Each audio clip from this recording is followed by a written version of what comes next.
Hi, I'm attorney Vincent Davis. Are you overwhelmed by a CPS case? I'm offering you a new opportunity to change your situation. Join me for a live question and answer seminar where I'll help you navigate the CPS process and help bring your child home. I'll reveal the biggest secrets to winning your CPS case. This is the same strategy I've used for over 35 years to help reunite families. I'll show you the simple steps that work even if you feel like you're out of options. Here's the best part. When you sign up, you'll get exclusive access to my private strategy session where I dive deep into your specific case.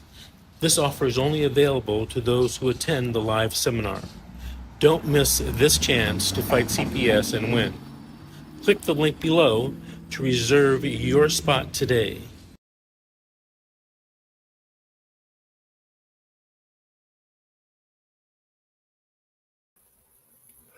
Good evening and welcome.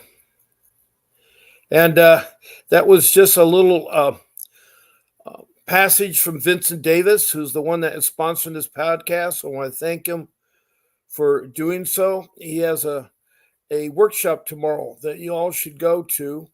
It's Saturday morning at 10 o'clock. And if you're a member of his school, it's free. And he's going to give the insights to how to save your children, how to fight CPS. So it's a good Zoom podcast meeting to join in tomorrow. So please do so. I hope everyone is having a good evening. Right now it's 7 o'clock Pacific Standard Time on the West Coast. I'm broadcasting from Southern California, from Surf City, USA, a couple blocks from the ocean. And I am a family man. I'm a father. I'm Bob Pace, and I'm here how to fight CPS and stop taking our children. Now, you found me on Facebook, and I'm glad you did. And you probably were looking for how to fight CPS, and hopefully I can help you that things that I learned in my case, which I did totally bad. I did all wrong, did all backwards. So I learned a hard lesson, very costly lesson. It cost my home, and it cost my youngest daughter, which is really sad because I have 6 children, been through 2 marriages, one for 10 years, the other one for 32 years. So I've been a family man for 42 years with 6 children. 3 of them are older, 3 are younger. And it is a hard thing for you to be caught up in this crazy, crazy process of destroying your family. Now, what I call CPS is the agency that is a branch of social services. And it's supposed to be protecting our children from neglect and abuse, and also to help out families in need of food, clothing, shelter, education for their children, medical, and of course, a job.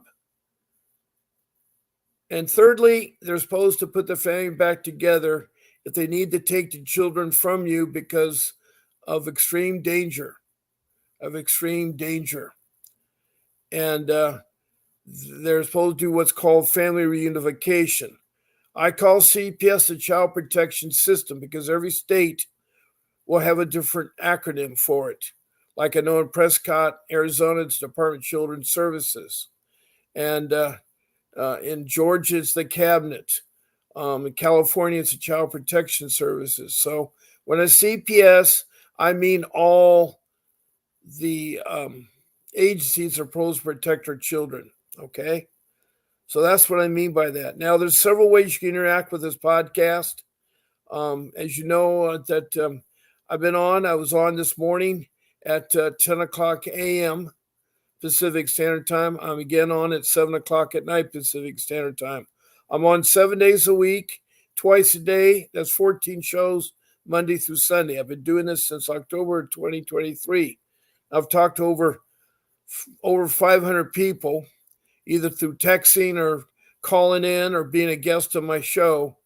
And I've heard from every state, I've also heard from around the world too.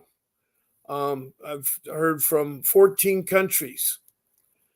And I want you to know that everything is welcome in this room. As long as everybody's positive with each other and behaves, and we're here to support one another and fight CPS together. Yes, we have to fight because the agency is corrupt. It's a rogue agency. And anyway, I feel for you in there. But to interact with this podcast, one of the first ways is just by being in the room. By being in the room, and you can use emojis, which are nothing more than smiley faces, thumbs up, and hearts. Also, I have stars you can give me. Love a lot of stars. Then if you want to follow me, check below. And also, if you want to be notified when the show's on, check below. Now, some of you may be in a position where you may want to do more than just listening. You may want to talk about your case or get some questions or make a comment. Now, you can type in a comment or a question, but it should pertain to CPS. We're in here for the child protection system. Please show your name, city, or your county, the city or the county and state. Also your name, just your first name. That's all I need is your first name. So the city, the county, or the state. And of course, I mentioned countries, city and country. And I've heard from around the world. I've heard from Bangladesh to New Delhi, India, to a country in the Middle East was in Arabic, and I don't know how to speak Arabic. Africa, the continent of Africa, and I had Liberia in the north along the coast, the west coast of Africa, to Rwanda and Central East Africa, a really small country near Lake Victoria. Then I've had the western province of South Africa on the west coast, and then I've had Mozambique on the east coast, across from Madagascar. Then we go up to Europe. I've had England, Scotland, and Wales, part of the United Kingdom, and then I've had Denmark and Sweden. Then across the pond, I've had Canada, several of the provinces is there. I've had all 50 states, including Washington, D.C. They either call it or Texan, so I got a general idea about CPS everywhere. And I've had Mexico. Then I've had further in South America, Guyana, which is to the east of Venezuela, north of Brazil, on the east coast of South America. Then across the Pacific to the land down under, I've had Australia on the west coast, the Gold Coast area, and then also Melbourne in the state of Victoria. So the child protection thing is worldwide, and it's a problem worldwide. It's just in the United States, it's becoming a money thing. It's $1 trillion business that CPS makes off this. Every child, like in my case in in Orange County, they would get $20,000 per child. And I had 3 children, so that's $60,000 they're getting every month. And it's really highway robbery. Not only is the money that they're getting from the state, who gets it from the federal government, they give out bonuses and incentives to the social workers. So it's all about money and how they can traffic your children and how they can alienate your children. They want to take your children away. They certainly don't want to do family reunification, and they will take your children no matter if they're in extreme danger or not danger on that one there. Now, another way that you can participate in this podcast is that you can be a guest on the podcast. To be our guest, all you have to do is email our show producer, Grace, at vincentwdavis.com. She's a hard worker behind the scenes. She will take your request, give you a link to StreamYard, which is the application I use on YouTube that I'm broadcasting on, and then she will try to explain everything that there is to do as a guest, and things you don't do, like no eating or smoking on the podcast. We don't use the names of children, judges, or social workers, and she'll talk about adjusting your lighting and making sure your sound is good and things like that. So you just email her with either my Monday evening show or Wednesday morning show or Saturday morning show or Friday evening show, whatever the show is. There's 14 of them, and she'll schedule you on that. She'll give you a link. Don't lose the link. If you get knocked off, use that link again. It's good a second time around during that show. So that's the third way, and finally the fourth way is to call in, and you can talk to my office number. My office number is 626-698-0990. And that is the number that you can reach me to my phone. I will talk during the show time. I can't talk before my show or after my show. So the phone's on, and I use Vonage. I can only do one call at a time. So with being a guest, I can take 9 of you for a total of 10. But with the phone call, I only do 1 there. And I'll put you on speakerphone, so you got to make sure your background sound's down and so forth. Also, when you text in or call in, try to tell me something about your case. It's a lot easier to, state your name, your location, and everything, and then say, I am a husband, wife, and both parents are involved with our children. And we have children, 2 girls and 1 boy, ages 2 for the girl and 7 and 9 for the boys. And I had neglect or abusive, where I left my children unintended, or I disciplined my child wrong or something like that. And then you could put down that they came into my home and took my child when they asked me, or I gave them permission, or they showed a court warrant and gave my child, or there was domestic violence going on and they had to interfere with that. So then you can tell them that you're on your dependency part of your case, or you've been going for a year and a half. So that's what you can do about your case, whether you call in or text in. So again, this is an interactive podcast.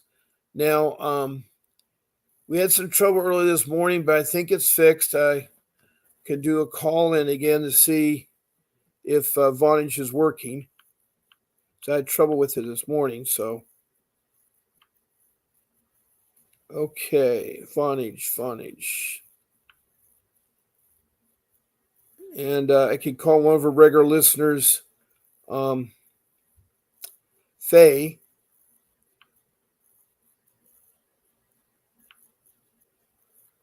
And see if she'd like to talk in.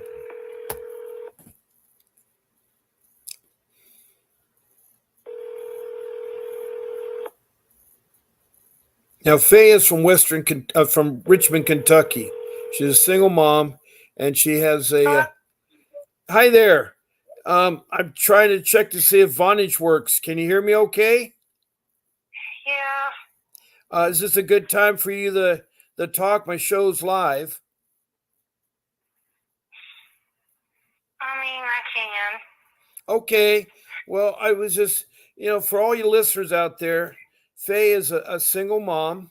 She's in her 40s. She was brought up as a child in foster care, in and out 5 times, and it was bad, even through her teenage years. And she was abused and really treated bad, and it really got awful when she was in her teenage years. But she got a high school finished, and then she got her nursing degree. She went to college, and then she started to have children, and she lost one of her child because they thought that she couldn't take care of it.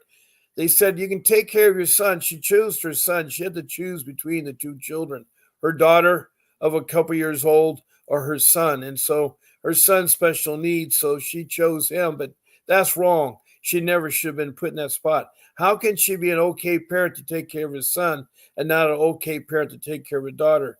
So she's been fighting for 13 years. She just got her case reopened again, and she's trying to see if they can help her. She wants to establish communication with her daughter without upsetting the daughter with their foster parents. That her daughter was adopted by foster parents. It was really Really, really, really, really hard. And she lives in a bad area that the police are constantly hassling her. And, this is ridiculous. It's going on for 2 years. And so she's done some remarkable things and gave me some remarkable advice. So you have anything new to share or anything to say, Faye? Well, one of the things I guess I was thinking about earlier today was that during your case with CPS, you need to make sure that they're inviting you to your children's IEP functions at the school or meetings, your school functions and meetings for IEPs for your children if they have an IEP, and also foster care review board and interested party meetings. Those are very important because the foster care review board has those usually every 6 months during your case, and they are supposed to invite the bio parents, the foster parents, the social workers, and whoever else to that meeting. And you have the ability in that meeting to express how you're being treated and how your children are being treated in foster care, and what you've done to try to remedy the situation to get your children back in the home, and present evidence to the fact. And then they collect all this information, and then they write a report, and it goes to the judge. And in my case, I attended those meetings, and the foster care review board wrote a letter in support of me to the judge. Now, what is an IEP? It's an individual education plan that children get. Not every child has one. Okay. But if your child does have one, you need to make sure that you are being invited to those while your child is in the system. Oh, okay. Is that because a child may need special needs or disabilities? It is a plan for children that have special needs or like ADHD or just generalized behavioral issues. Right. I understand on that one there. Now, did you attend any of those meetings? Yes. What were they like? Were you treated fairly, respectfully? Yeah, I was. I didn't get to go to them at first because they weren't telling me about them. But then once I had found out they had several, I called and complained, and enough that the next few times they had them, they made sure they invited me to them.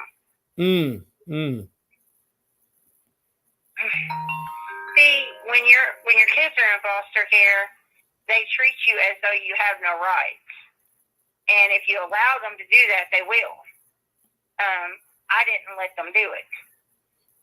Well, you do have rights. You have your educational rights about where your children medical rights should go to school, and then you have your medical rights about what doctor your children should go to. And you're also supposed to be allowed while your children are in the foster home or even in a residential treatment facility or a group home, you're supposed to be allowed to attend family counseling with them. You're supposed to be allowed to attend their doctor's appointments and be involved in their mental health decisions. Okay. Yeah, it seems like the social workers and the CPS tend to try to make the parents mentally bad so they can take the children. See, if all your listeners out there, you don't want them to go to foster care. You try to, if there is imminent danger that they can't leave the child in the home, then they should put the children with a family member that can get temporary guardianship, and they can watch out for the child, because long as there's temporary guardianship, then you don't lose your rights. And go ahead.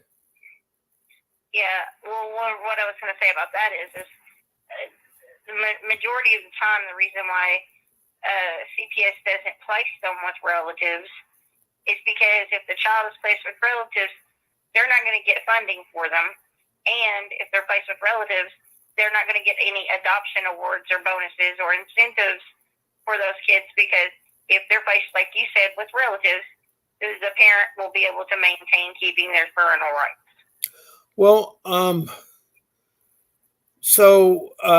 I thought just by having a case open, they start to get the money from the state. If they're in out-of-home care. Oh, it has to be out, even though they haven't opened up that you've violated, you're negligent, or you physically abused your child. They don't give any money yet until they have to be in foster care. I mean, they just, all I ever understood, Bob, is that they get paid for them when they're in an out-of-home placement. In the relative homes, they usually get something called kinship care, the relatives do. But the state doesn't get money for them when they're in a relative placement, not like they would in a foster home. Right. We had a lady on the show once that talked about checking with the state to make sure your case is registered, because a lot of times the local CPS case won't have you registered, and technically they don't have a case.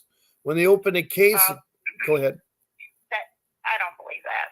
Oh, okay. I don't know. That was told by a lady that. Yeah, I know. I heard her. I was on the show. But you were on the show. I don't know. I mean, I'm just relaying information. Everything I say, I would want to believe it's true, but you're going to have to check it out for yourself.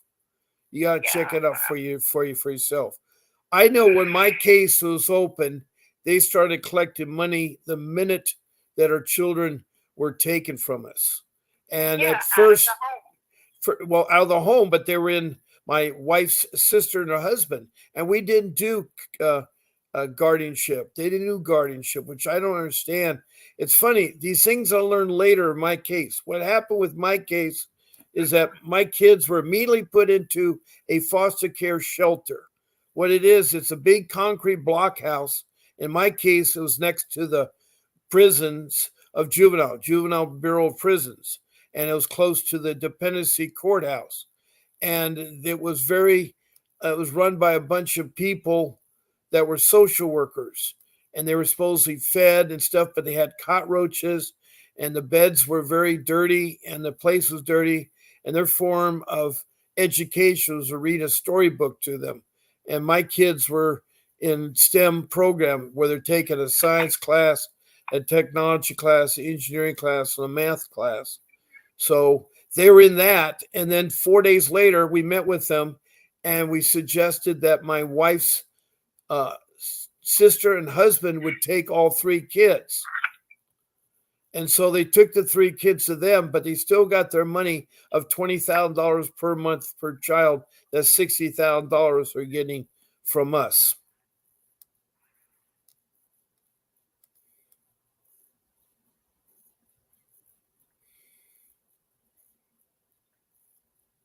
Then they later were shipped to a group home, a foster care group home, and that was a bad experience.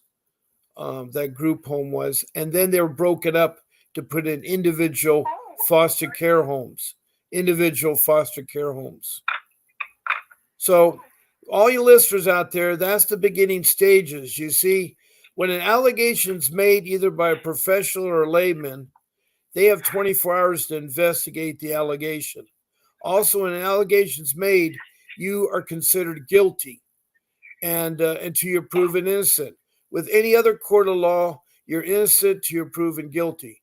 But in the child protection system, you are guilty. And so they already have a negative thing about you. And their goal is to traffic you into foster care and have you adopted. They want you to lose your child. They're not there to do family reunification. And I can say that about my place in Orange County, and I'm pretty sure Richmond, Kentucky, Faye can say the same thing. And a lot of the people that call in, they all say the same thing. They immediately take a child that is in an imminent danger and they try to put them into foster care, instead with a family member or something. And they say, well, gee, if it's in another state, it doesn't make a difference. If they're in another state, they have to they have to put them in that other state. But a lot of things that we're saying, are ideally supposed to be done, but they don't. They don't listen. They break your constitutional civil rights. I can't guarantee what I'm telling you that they'll do. And especially because I've seen too many videos and heard from too many people where they walk all over parents, especially parents that are low income are having a hard time. They should be making sure that if the family is low income, that they're taken care of, their needs are met. Good warm clothing, a roof over their head, a job should be offered. And then, of course, the education and for the children, making sure they go to school and stuff. That's what they should be doing. They should be helping that way. But it seems like it's too much work for them to do that. And they rather get the money by having them in the system or in foster care, if it has to be that way. But it's terrible in foster care because the foster care people aren't well experienced. See, foster care is an easy way to adopt a child. If you're normally going to adopt a child, you don't go through foster care. You have to go through a couple years of vetting and make sure you're an okay parent. And then it takes a while. But in CPS, they want parents to adopt children. So they have these lists of parents that go very little training, that they make them as foster care, and then they're put in foster care.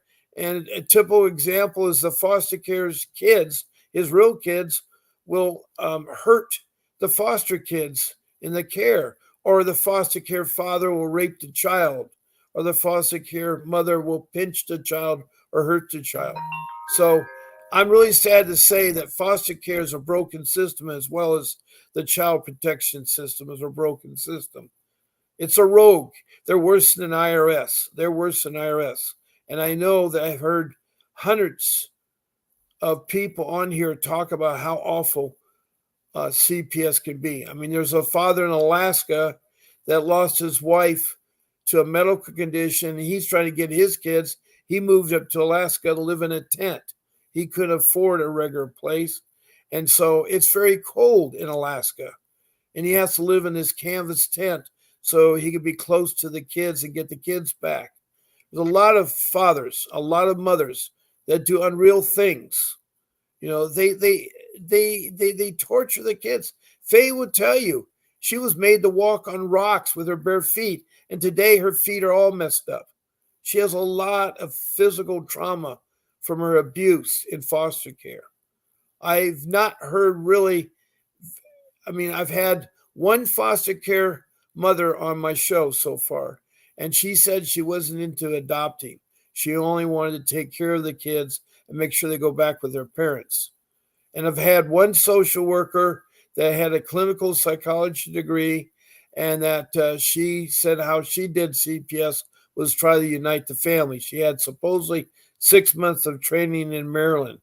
And then we had another social worker that was a third-party social worker, and she knew how bad CPS was. That's another thing.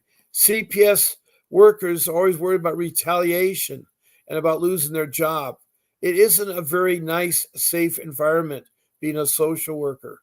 And they will lie to you. They will retaliate. I lost my daughter through retaliation.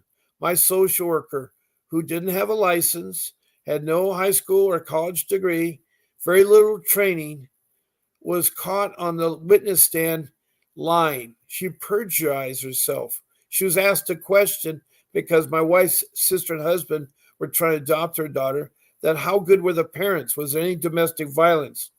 And I had hired the attorney I told you at the beginning of my show, Vincent W. Davis, and he was my attorney.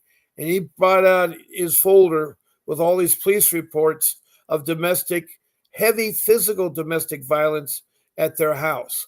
So that wasn't a good candidate for my daughter at all. And that social worker hung her head low and felt so bad and so embarrassed. And then she told us parents, you're never going to see your daughter again. And you know what she did? She said our daughter's 12 years old. She can emancipate from her parents. So she divorced her mom and dad, divorced her brothers, divorced her grandparents, divorced her aunts and uncles and cousins. And then she completely changed the name. She got rid of her first name, middle name, and last name. And then she sealed her birth certificate so she could have a new birth certificate with the foster family that was going to adopt her. Only trouble is, a couple years later, that foster family hurt my daughter. I don't know the details, but she left the foster care family and she lived with my oldest daughter. And so we were trying to work her to come back into us. She sees our sons, but she so far does not want anything to do with her mom and dad. But that's how they retaliate. That's how they retaliate. Faye, did any social workers ever retaliate against you?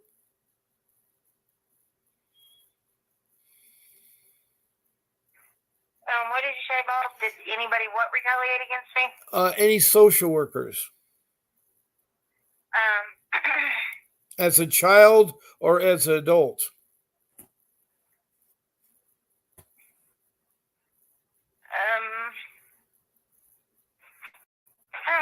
I don't know if you could call it retaliating, but they would get upset when things wouldn't go right in court, and they would try to punish me by taking away visits or whatever. I guess you could call it retaliation, but yeah, they didn't like being beat. They didn't like me beating them in court on anything.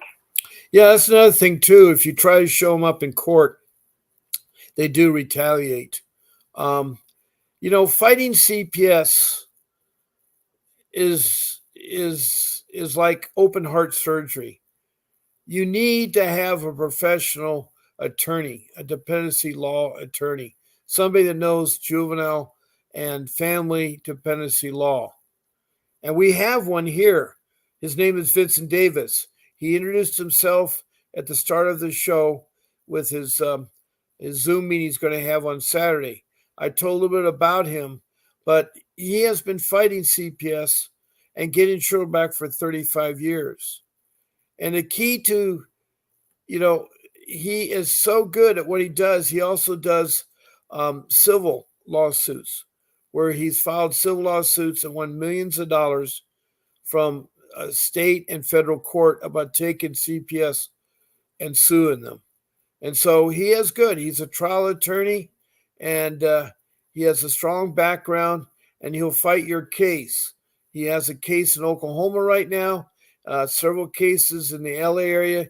He's in Arcadia, and then he has one out in Riverside, San Bernardino County, and then he's got Northern California.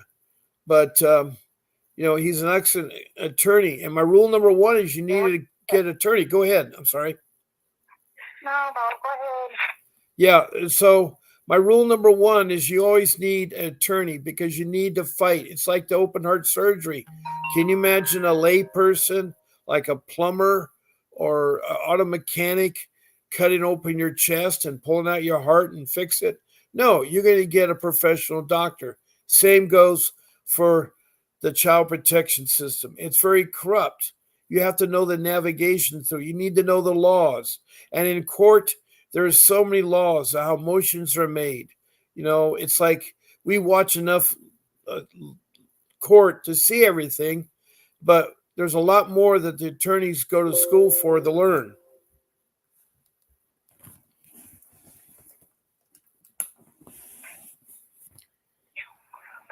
Now, I have a program that I've arranged with Mr. Davis. On the bottom of my screen, there's been a ticket scrolling through, and it's about a discounted Zoom consultation he'll do with you. Now, he'll talk to you for 30 minutes and have a special rate of $60. He'll talk to you for $2 a minute, $60 for 30 minutes, and he will help you immensely about how to fight CPS, how to navigate CPS. Also, if you want to retain him, he'll talk to you about his retaining fee. Now, it is expensive with attorneys, and especially if you're far away, because he'll have his additional expenses of his airfare, his ground transportation, and his hotel and food. So if it's locally, he doesn't have all those. But if he goes to Oklahoma, you suddenly have those fees. But to get that special rate, to at least talk to him, you go to https://candidly, CALENDLY/APPTSVWD/Bob Pace. And you go there and you book that Zoom consultation with your credit card. It's only $60, but make sure when you talk to them, you tell them that Bob Pace sent you. Now, if you want to book them right now and retain them right now, you can call the office number on my screen. It's 888-888-6582. And now get my office. Make sure you tell them that Bob Pace sent you and that you can get him retained right away. They'll talk about the fees and everything else. Now, let's say you need some other area of law like divorce, or you need some help with immigration, or you need some help with your real estate needs or whatever it is. He has all those attorneys. And so it's a great law firm, and he has lots of attorneys that can help you. They all have experience. So anyway, there's the number on the screen. So right now I've told you about a website to go to, and my office number for my direct line and the office number for the office. But there we go. There's rule number one, because I didn't get an attorney at first. I tried my court-appointed attorney, but that court-appointed attorney had a caseload of 30 clients, so they never had time for me. She met me outside the courtroom for 5 minutes on the day of my hearing. That wasn't any prep time. And then I'm not allowed in Orange County, California, you're not allowed to go into the courtroom. You have to sit in the hallway, and you can't listen to what they're saying or anything. That's something I would change. I think anytime you're accused of something, you're in the courtroom. And also, I think it should be a jury trial, because I think your peers should determine whether you're guilty of negligence or abuse. It shouldn't be entrusted to a few individuals that want to do so because of money. That would be one way. There's a girl named Nancy Schaefer, a senator in Georgia, that was fighting CPS because it's so corrupt. She wanted to abolish CPS and start all over again. What I want to do is I want to change how CPS operates. I want, when they call in the allegations, to be in writing and signed by the individual. And if they're false allegations, I want to be able to prosecute them. I want you not to be guilty until you're proven guilty. I want you to be innocent. Also, I want the social workers, to be fair and honest in there. And so we need social workers. We need the CPS, because our children need to be protected, because 1,000 people or more per day are lost are abused in this country. I don't know what it is worldwide. I have to look up some statistics there. But I know it's big numbers, because there's 400,000 children right now that are being investigated by the child protection system. 400,000. That's a lot of children, a lot of families. And we have a lot of families that are low income. And that's a hard thing right now. The United States is becoming a third world. Why? They have no middle class. Definition of a third world country is you have no middle class, like Brazil or other countries like Africa, those countries over there. They're third world because they don't have a middle class. They have the rich and they have the poor. And, you have countries that are struggling, like Canada and the United Kingdom, and some of the European countries are trying to struggle with the middle class. But it's certainly becoming really a problem right now. We talked a lot here. We talked about some rules. We talked about some things. Is there any other thing you can think of at the moment there, Faye? Okay. We haven't talked about Core Digest in a couple days, so I'm going to go turn to Core Digest.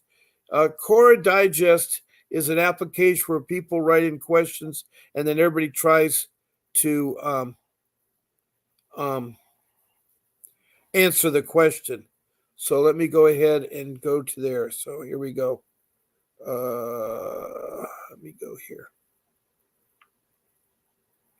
Okay.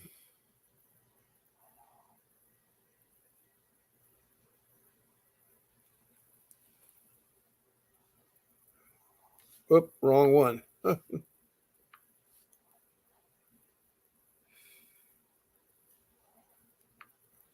Okay.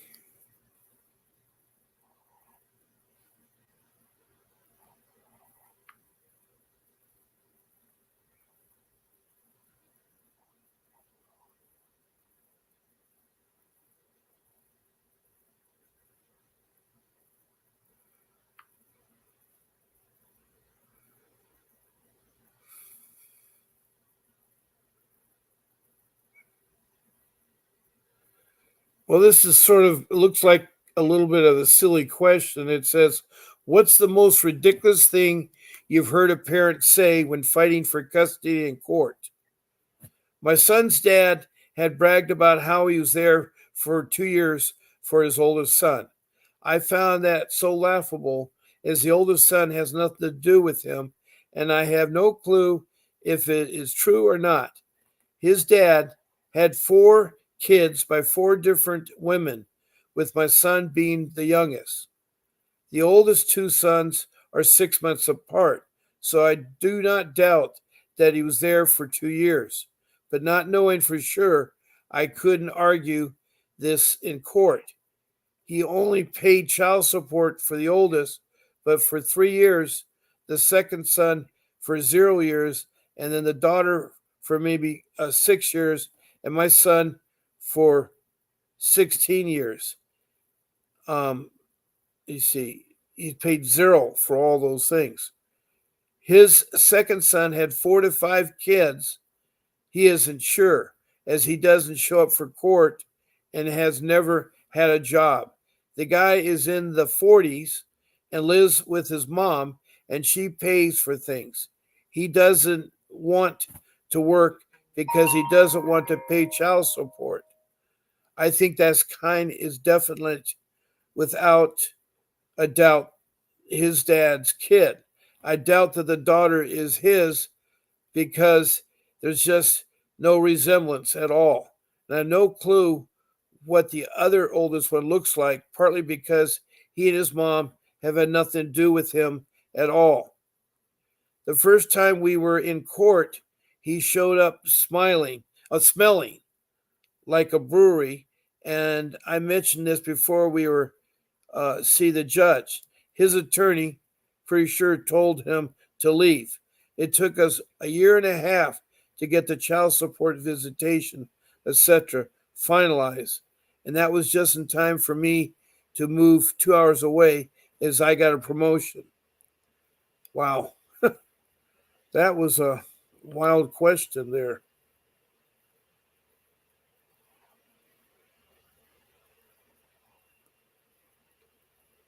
Here's another one here. What are the important facts about CPS and foster care that people may not know? Only 2% of foster care graduates from secondary school. Wow, 2%? That's from high school. Foster carers are in greater danger than left at home. CPS agents use foster care as a reason to take your children. The 1997 Safe Family Act gives CPS a bonus for every child sold. Is that 1997, the act that Bill Clinton did? Yes. Oh boy. They give a bonus for every child sold above the number of the previous year. Wow. Close to 1/5 of the people incarcerated were foster kids. 1/5 of people incarcerated were foster kids. One foster kid can generate $1 million a year in funds for caregivers. $1 million a year? Well, I don't know how true that is, but I guess so. CPS workers are pretty well insulated from punishment for corruption and lying. That's what Faye always says. Hearsay is accepted in closed family court. Getting corrupt family court judges removed is next to impossible. Oh, that's a discouraging answer. I know about bad judges, And every year, we not every year, but we have elections go right now. So make sure you select your dependency judges with the background, hopefully in dependency law and about family unification.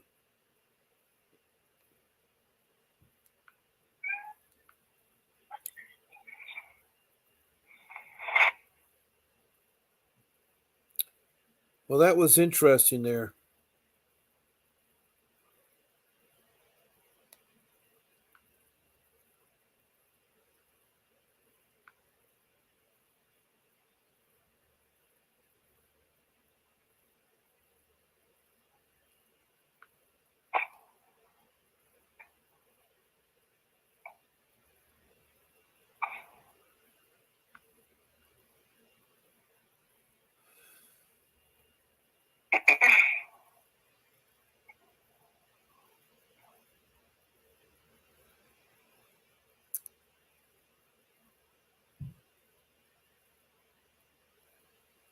Here's another one here. What happens if you get caught lying in family court? At my child's yeah, at my child custody case, I think everything that had to do with my ex lies against me, including abuse charges, was ignored by the judge. The judge threw out the abuse charges and restraining order requests. The judge knew my ex was not being truthful. Her story had so many holes, but the judge knew those didn't pertain to the children. I was hoping that those lies would work against my wife in getting custody. I wanted full custody while my wife wanted it too. The judge denied my wife's full custody request and granted 50-50 joint custody, so the judge didn't really punish my wife for lying and slandering. I got the impression that the judges at family court know that spouses during breakup custody fights will say something and short of proof that one parent is dangerous parent. They will make rulings that is the best interest of the children and have access to both parents. And they do it in going forward, not writing past injustices. My ex ran off with the kids for almost a month. The judge knew that, but when we set up the 50-50 custody arrangement, my lawyer told me it would be useless to ask for a makeup time. Oh, that's sad. No makeup time. Yeesh. Any comment about that, Faye? No.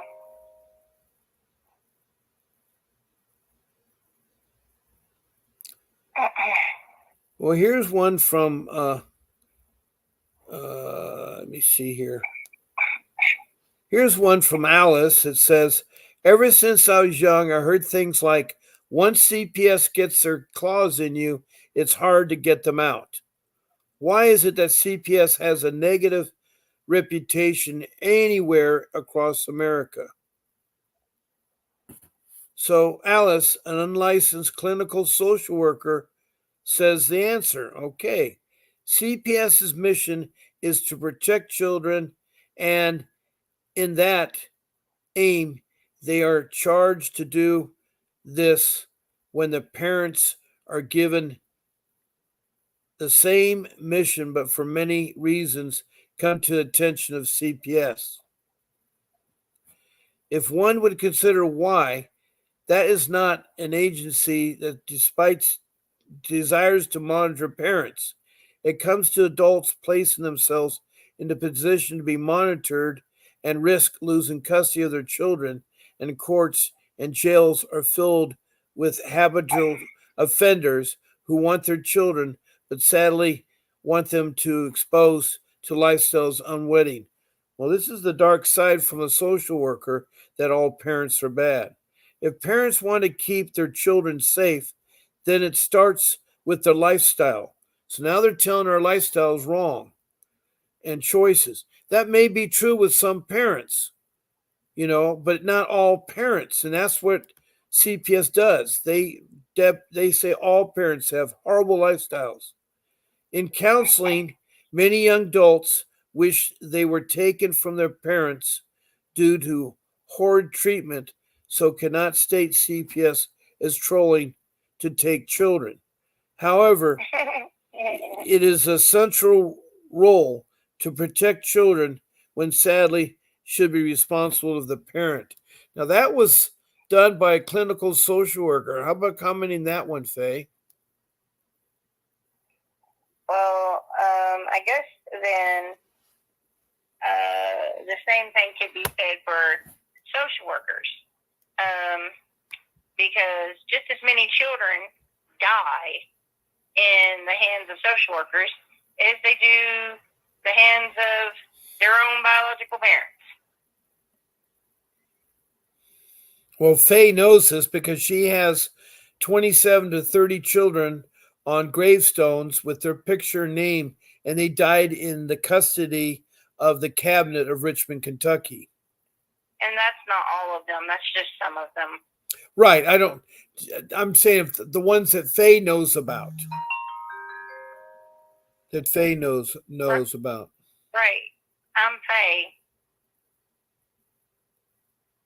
So I'm saying that's just like 17 to, 22 probably. 22 of them out of over 500. Wow. So, I don't know. Well, there's a point from a clinical psychiatrist who works as a social worker for CPS that says parents have awful lifestyles. Not all lifestyles. Just because you're poor doesn't mean that's a bad lifestyle. I imagine that, if you're preparing food for your kids on the table, they're clean, they take baths, they're told about brushing their teeth, and they're taken to school, that still is a good parent. Not all parents are bad. And it seems like we think all social workers are bad, and social workers think all parents are bad. And we're never going to resolve or protect our children if both parties are thinking just the opposite. Now, I know there are parents that do bad, but they can also be fixed. That family can be fixed because it's been proven the best parents are the biological parents.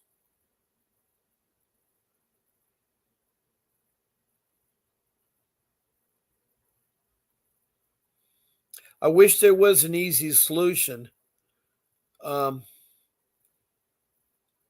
to resolve when you get into trouble. And I keep pointing out, getting an attorney will definitely help.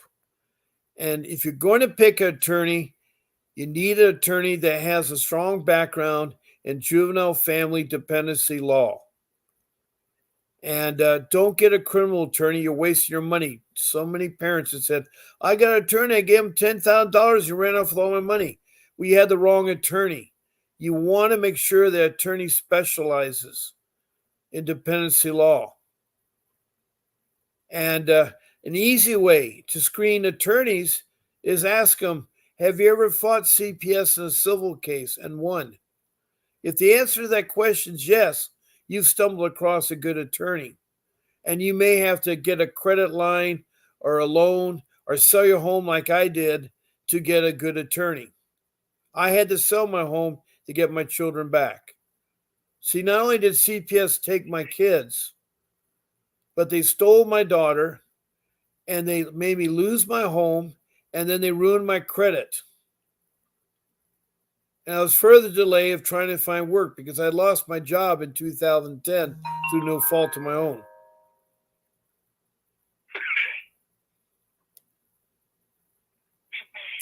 Well, we have about 5 minutes left of my podcast.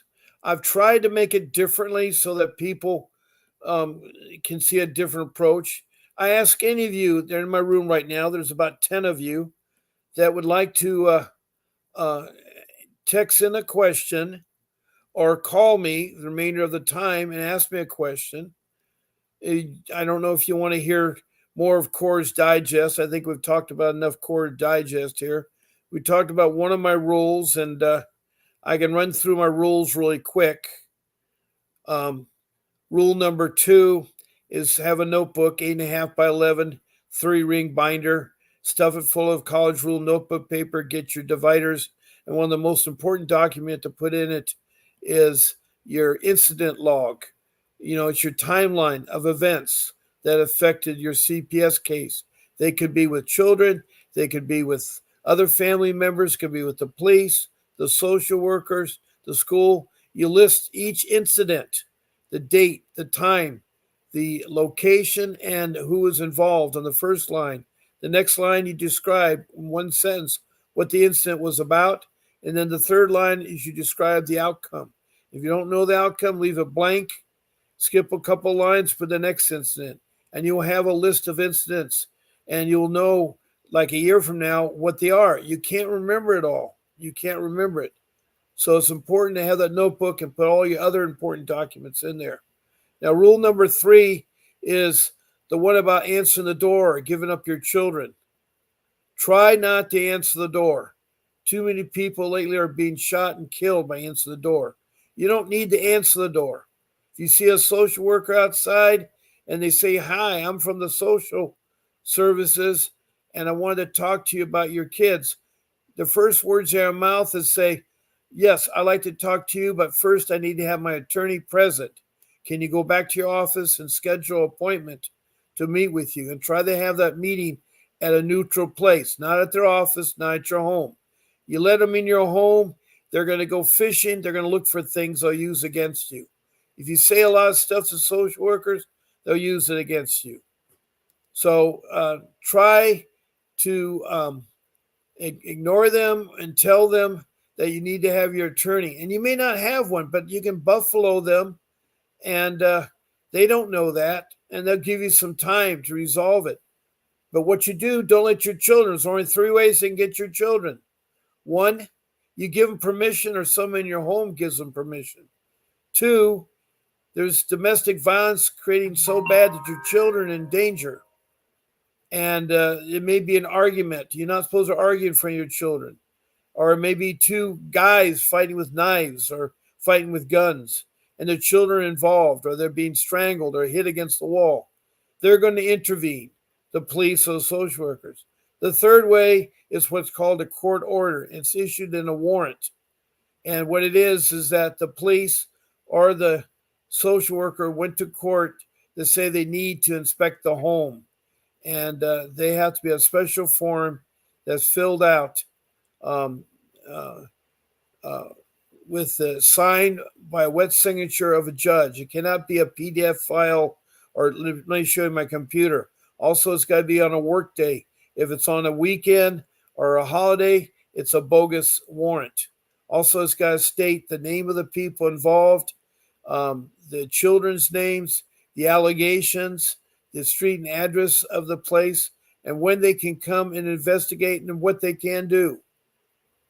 And that wet signature will be embossed by a hand stamp by the court clerk that raises his signature so it can't be duplicated.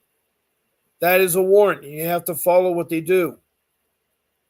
Also, be careful about medical trafficking. That's where you take your kids into urgent care or emergency because they got hurt or they're sick with a high fever. Be careful. There's social workers lurking there, and they will try to take your children. They're doing it a lot lately. So what you do is you tell them, "No, I need to contact my attorney," or you can tell them, "Do you have a warrant?" Because they can't take it without a warrant. That also goes true when you're having a baby. You're a pregnant mom that went to go birth your baby, and they want to walk right in the room and take your baby. And again, don't let them do that. They'll do anything they want. They'll muscle in. The police will, violate your civil rights, your constitutional rights. So don't make a big scene, but stand your ground, be nice to them, and tell them that you want your attorney present. That is your constitutional right to have an attorney present. My rule number 4 is to do some research. Research on about your CPS case. Try to phrase it so you get the right information. You want to put the city and then the state and the letter CPS.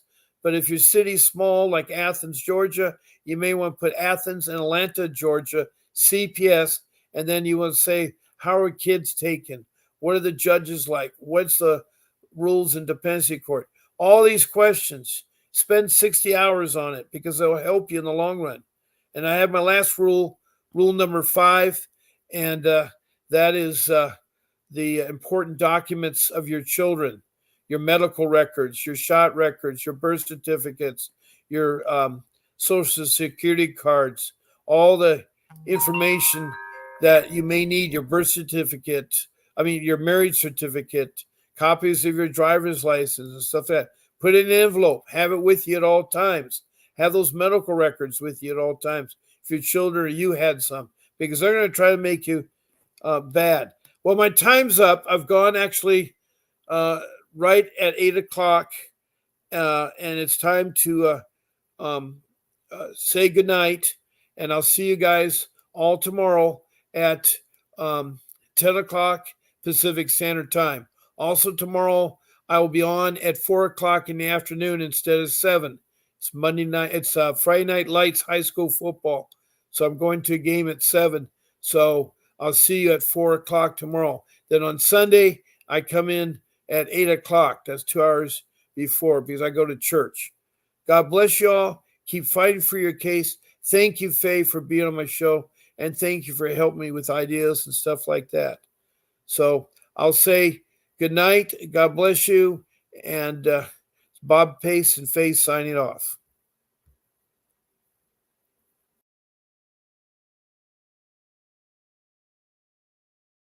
Hi, I'm Attorney Vincent Davis. Are you overwhelmed by a CPS case? I'm offering you a new opportunity to change your situation. Join me for a live question and answer seminar where I'll help you navigate the CPS process and help bring your child home. I'll reveal the biggest secrets to winning your CPS case. This is the same strategy I've used for over 35 years to help reunite families. I'll show you the simple steps that work even if you feel like you're out of options. Here's the best part. When you sign up, you'll get exclusive access to my private strategy session where I dive deep into your specific case. This offer is only available to those who attend the live seminar. Don't miss this chance to fight CPS and win. Click the link below